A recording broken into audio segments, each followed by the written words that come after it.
নমস্কার। আজ আপনাদের জন্য একটি সামাজিক গল্প, তালিয়া। আচ্ছা, আমাদের জীবনের সমস্তটাই কি একবারে, এক লহমায়, এক বিন্দুতে, একই সময়ে পাওয়া হয়ে যায়? হয় না, তাই না? আজ তেমনই একটা না পাওয়ার মধ্যেও ভালো থাকার কিংবা ভালো রাখার কথা শোনাবো আপনাদের। আজ আপনাদের জন্য শব্দকথা অফিসিয়ালের বিশেষ নিবেদন কাকলি মৌমিতা সরকারের কাহিনী তালিয়া। অগোছালো একঘেয়ে মনের শান্তি টনিক শব্দকথায় তোমায় জানাই সুস্বাগতম। শুরু করছি আমাদের আজকের বিশেষ নিবেদন তালিয়া।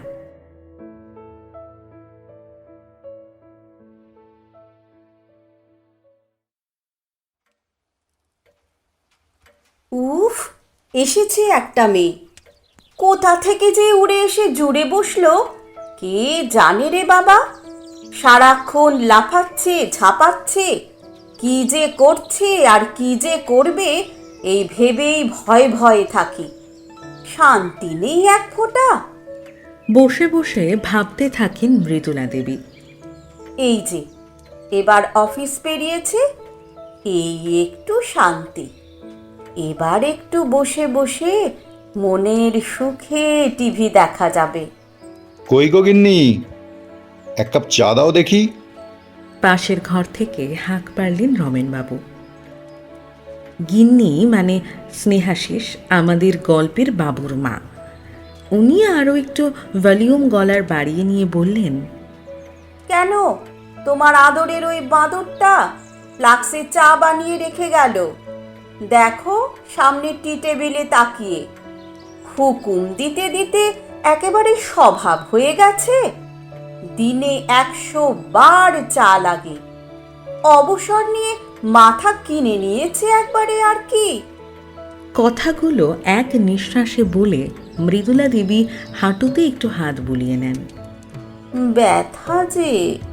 টিভির পাশে ফুলদানিতে দুটো হলুদ গোলাপ রাখা, কে রাখলো? বাঁদরটা ছাড়া আবার কে? আমার সব পছন্দ অপছন্দ, ওষুধ, ডাক্তার, প্রেসক্রিপশন সবই যে তার নখদর্পণে। সবই আমাকে ইমপ্রেস করার জন্য। সে কি আমি বুঝি না? বাঁদর বলে মনে মনে হেসে ওঠেন মৃদুলা দেবী। এই যে বাঁদর, ইনি হলেন তনয়া, মৃদুলা দেবীর একমাত্র ছেলে স্নেহাশিসের বউ। রেজিস্ট্রি ম্যারেজ হয়েছে ওদের। মৃদুলা দেবীর আফসোস, ছেলে কিছুতেই রাজি হলো না বউ ভাত করতে। কি গোয়ার ছেলে রে বাবা। তার সাথে জোর দিল ওই নতুন বিয়ে হওয়া বউ আর তার শ্বশুর, ঘর শত্রু বিভীষণটা। উফ, লজ্জায় মাটি ভেদ করে পাতালে যেতে ইচ্ছা করছিল। এত কাঁদলাম, বললাম যে না জানিয়ে দেখিয়ে বিয়ে করেছিস, ঠিক আছে, বউ ভাতটা ঘটা করে করতে দে, অন্তত মানটা রাখি। ছেলে কি উত্তর দিল, দেখলে তো ভিডিও কলে কথা বললে, আবার কি? এটা একটা কথা হলো? ছেলের বউ দেখব ভিডিও কলে, সামনাসামনি দেখব না? তার বাড়ির লোক, তাদের পছন্দ অপছন্দ, সে কি করে, এগুলো শুনবো না? সেও তো আমাদের কথা জানতে চাইতে পারে। না, ও সব জানে। আমি তোমাদের সব বলেছি। ও আমার সাথে ইঞ্জিনিয়ারিং করেছে, পরের মাসে আমরা একই অফিসে জয়েন করছি। খুব ভালো মেয়ে, তোমাদের মতোই ভালো মনের মানুষ। ব্যাস, এটাই যথেষ্ট। আর বাড়ির লোক দিয়ে কি হবে, থাকবে তো আমাদের সাথে। এই যে তোমরা পাপাই দাদার বউকে বিয়ের আগে গিয়ে পালা করে দেখে এলে, বাড়ির লোকের সাথে আলাপ করলে, কি হলো? হচ্ছে তো ঝামেলা, বলো। সুতরাং ওসব অত ভেবে লাভ নেই। মা, রানী খুব ভালো মেয়ে মা। যেভাবে তোমরা আমাকে ভাবতে শিখিয়েছো, ও সেভাবেই ভাবে, উপলব্ধি করে। একটু ভরসা রাখো। ছেলের উপর অগাধ বিশ্বাস মৃদুলা দেবীর। জানেন যে তার বাবু কোনো ভুল কখনো করবে না। জেনে বুঝে তো নয়ই। বৌভাতটা হয়নি, তার বদলে হয়েছিল আশেপাশের অনাথাশ্রমগুলোতে বাচ্চাদের খাবার দাবারের আয়োজন। বাদরটা নিজে হাতে খাবার পরিবেশন করছিল। আর কি যেন বলে কথায় কথায়, তালিয়া তালিয়া। সব সময় কোথায় পায় এত এনার্জি কে জানে। লাল রঙের ঢাকাইতে অপরূপা লাগছিল ওকে। একটু সেজে গুজে থাকবে তা না, খালি কুর্তি আর জিন্স, কুর্তি আর জিন্স, আর ওই চুলগুলো ওপরে ঝুঁটি করে দৌড়। বাবুর পছন্দ আছে, আমি খুঁজে পেতাম না এত ভালো মেয়ে। সবই যে ওর ভালো, খালি একটু বাঁদরই যা। মৃদুলা দেবী হেসে ওঠেন, আবার ভাবেন, মেনেই তো নিয়েছিলাম, কিন্তু সেদিন ওরম দুম করে বাবু যে কেন মেয়েটাকে নিয়ে হাজির হলো সেটা আর জানা হলো না। ওর বাড়ির লোক কেউ তো আসে না। কি যে রহস্য কে জানে। হয়তো রাগ করে খোঁজ নিচ্ছে না এভাবে চলে এসেছে বলে। কিন্তু 1 মাস হতে চলল, এখনো খোঁজ নেবে না। কি জানি বাবা। যাকে দুজন ভালো থাকলেই হলো। কলিং বেলের শব্দ হয়। মৃদুলা দেবী দরজা খুলতেই দেখেন পাশের বাড়ির স্বরূপা বৌদি। পাশের ঘর থেকে রমেনবাবু বললেন, ওই যে এলেন। এখন হাঁড়ির খবর উপর করে না দিয়ে যাবেই না। শুরু হলো গল্প। এই রকম আলোচনায় মৃদুলা দেবী বরাবর পরাজিত হয়ে আসছেন। কারণ মানুষের ব্যক্তিগত বিষয় নিয়ে আলোচনা বরাবরই তার পছন্দের নয়।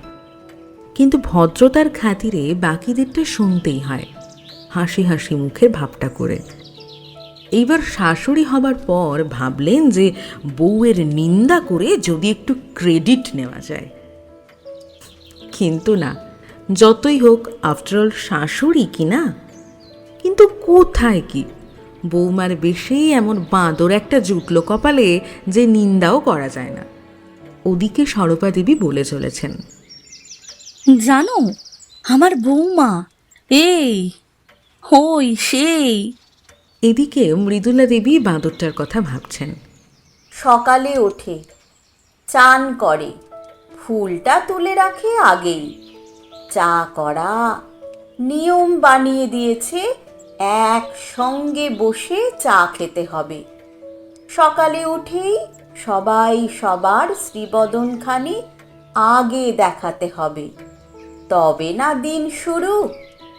বাবু আগে উঠতো না, বাঁদরটা এখন স্নেহ ওঠ ওঠ বলছি, এই তুই উঠবি না গায়ে জল ঢেলে দেব।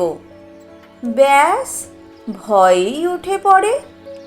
ওকে বিশ্বাস নেই, কি যে করবে। বেশ হয়েছে, এবার দেখ কেমন লাগে। তারপর বাঁদরটা টিফিন বানাবে, গুছিয়ে বরকে দেবে, নিজে নেবে, আমাদেরটা ঢাকা দিয়ে খেয়ে নিতে বলবে সময় মতো।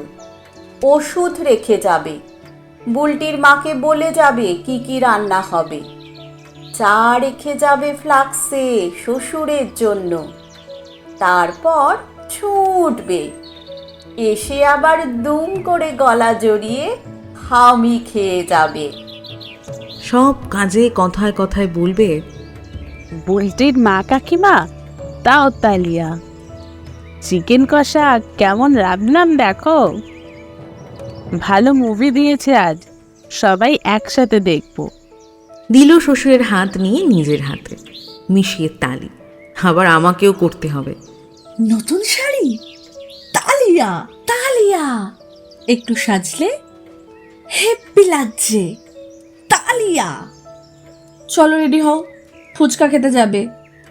যেতেই হবে, যেতেই হবে, দাও তালিয়া বুলটির মা আসেনি, কি হবে এখন? তালিয়া। অফিস ফিরতে দেরি। তালিয়া! মা, মা আজ লেট হবে। ওস্তাদি করে একা রান্নাঘরে যাবার দরকার নেই। বিরিয়ানি আর চিকেন চাপ আনবো। তালিয়া! ল্যাপটপ খারাপ। তালিয়া! ওর ওই শব্দটায় যে কি আছে। কি গো, কিছুই বলছো না যে? বসো, একটু তালিয়া খাও। কি? না মানে একটু চা খাও, করে আনি। না ভাই, থাক। আজ তোমার আমার গল্পে মন নেই। আজ আসি। আর এখন চা খেলে দুপুরের ঘুমটা আবার মাটি হবে। স্বরূপা দেবী চলে যাওয়ায় মৃদুলা দেবী দরজাটা বন্ধ করলেন। বুলটির মাও সব কাজ সেরে বেরিয়ে গেল। কাল সকালে আসবো মাসি, মিস করো না আমায়। দাও তালিয়া। উফ, এটাও শুরু করেছে এমন। রমেনবাবুও কথায় কথায় বলে ফেলছেন মাঝে মাঝে। সেদিন যেমন বললেন, গিন্নি, দারুণ একটা ইলিশ মাছ পেলাম, দাও তালি। কখনো খুব রাগ হয়, আবার কখনো হেসে ফেলেন মৃদুলা দেবী। বাদরটা কি সুন্দর জমিয়ে রাখে বাড়িটাকে, গল্পে, হাসিতে, আড্ডায়, দুষ্টুমিতে। মৃদুলা দেবীর মনে পড়ল, এই তো গত রোববার নিজের ঘর থেকে বালিশ এনে আমার বিছানায় শুয়ে পড়ল। মামা গন্ধটা নাকি মিস করছে। এসে জড়িয়ে ধরল। সন্ধেবেলাতেও উঠছে না দেখে গায়ে হাত দিয়ে দেখি জ্বর এসেছে। জিজ্ঞেস করলাম, শরীর কেমন? আরে কিচ্ছু হয়নি, সামান্য জ্বর। টেনশন নিও না ডার্লিং, এক কাপ কড়া করে চা খাও না, সব তালিয়া দিয়ে ঠিক হয়ে যাবে। মায়ের গন্ধ মিস করছো বলছিলে, মাকে একটা ফোন করে নাও না। মুখের দিকে কিছুক্ষণ তাকিয়ে উত্তর দিল, মা তো নেটওয়ার্কের বাইরে চলে গেছে, নম্বর তো লাগবে না। উনি কি বাইরে কোথাও গেছেন? বিদেশে থাকেন? তো এই গ্যালাক্সির বাইরে চলে গেছে। তোমার মা নেই? আছে তো, এই যে তুমি। আর যারা ছেড়ে যায় তাদের জন্য দুঃখ জমিয়ে লাভ কি? তালিয়া দিয়ে ভুলে যেতে হয়, বুঝলে? না হলে বাঁচা দায়। আর কিছু জিজ্ঞেস করিনি, একদিন নিজেই বলবে। থাক।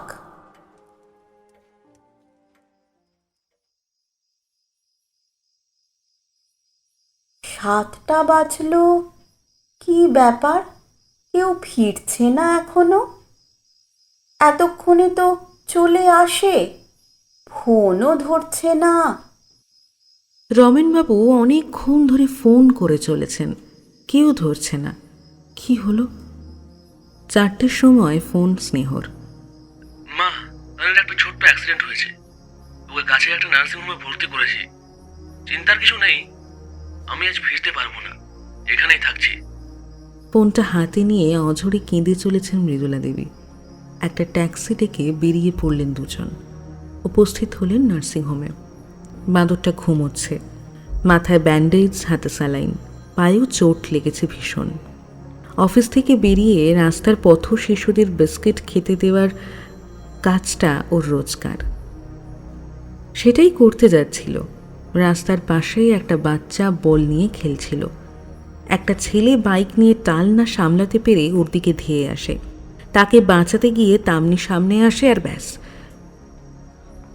বাইকার ছেলেটিও রয়েছে দাঁড়িয়ে।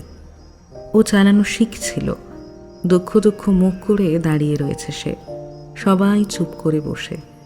এক অদ্ভুত নিস্তব্ধতা, মন খারাপ। স্নেহর মুখটা শুকিয়ে গেছে একেবারে। জানো মা, কিছু সময়ের জন্য মনে হচ্ছিল ওকে বোধহয় হারিয়েই ফেললাম। এত রক্ত পড়ছিল, এত ভয় পেয়ে গেছিল ও নিজেও।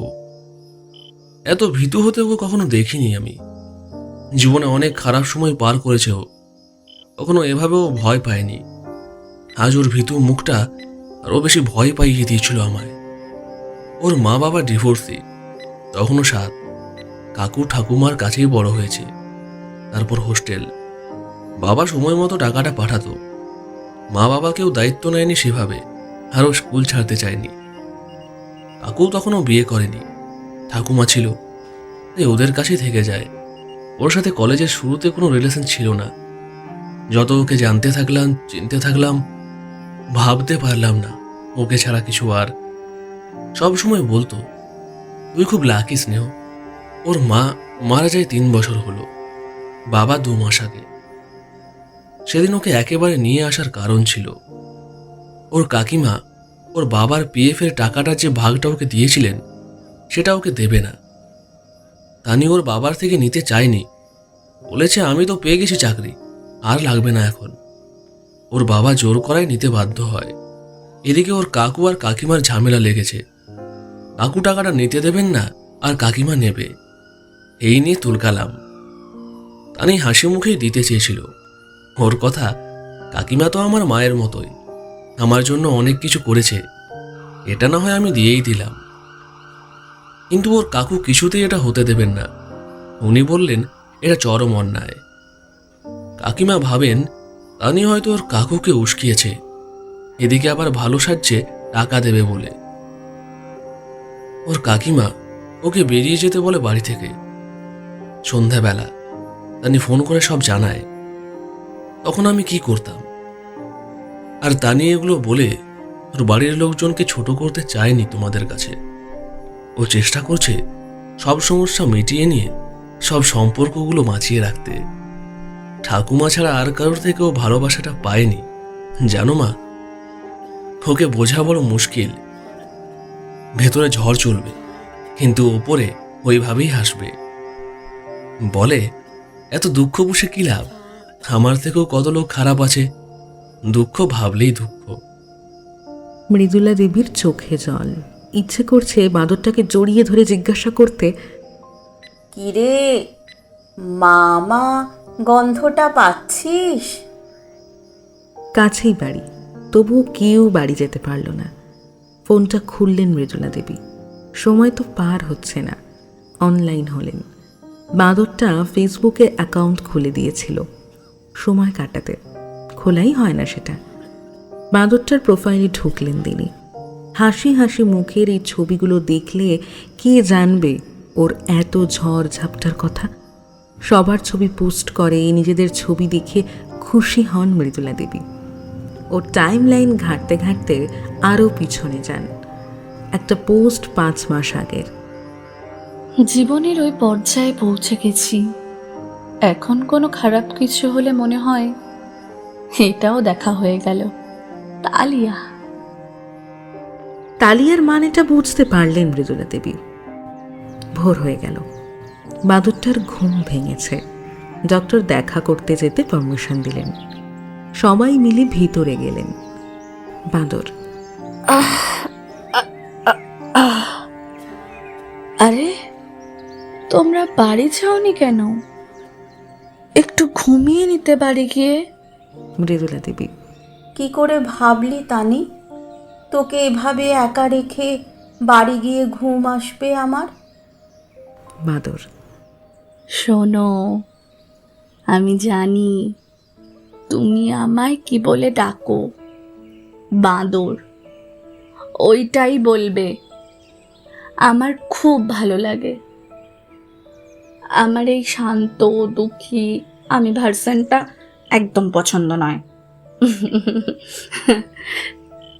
বলে এক গাল হাসল বাঁদরটা।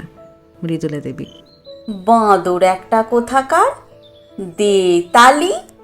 বাঁদরটা বলে উঠল, তালিয়া। বুকের মধ্যে পরম মমতায় জড়িয়ে নিলেন মৃদুলা দেবী। মামা গন্ধটা বাঁদরটা প্রাণ ভরে নিতে লাগলো।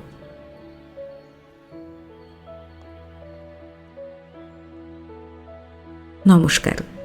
শেষ হলো আমাদের আজকের গল্প তালিয়া।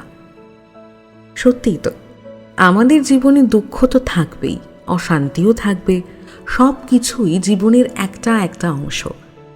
এগুলো ছাড়াও হয়তো জীবন অসম্পূর্ণ থেকে যায়। ওই যে সব পেলে নষ্ট জীবন, যেটা ছিল না সেটা না পাওয়াই থাক, সব পেলে নষ্ট জীবন, আমার এই দুনিয়ার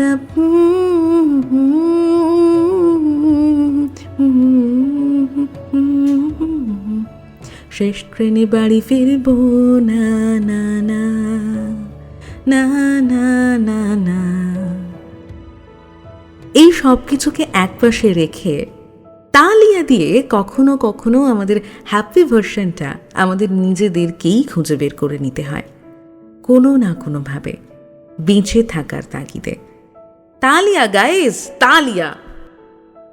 তাহলে ভালো থাকার জন্য কি লাগে বলুন তো? ভালো আছি কথাটা বিশ্বাস করে এমনভাবে তালিয়া দিতে হয়, তাহলেই অনেক ভালো থাকা যায়। Wish you all the very best. ভীষণ ভালো থাকুন প্রত্যেকে, খুব সুখে থাকুন। দেখা হচ্ছে আগামী সপ্তাহে আবারও একটা ভীষণ সুন্দর প্রেজেন্টেশন নিয়ে, অনলি অন শব্দকথা অফিসিয়াল, সোমবার রাত ঠিক 9টা। দেখা হচ্ছে তাহলে। বিদায়, গুড নাইট। খুব ভালো থাকবেন নিজের কাছের মানুষদেরকে নিয়ে।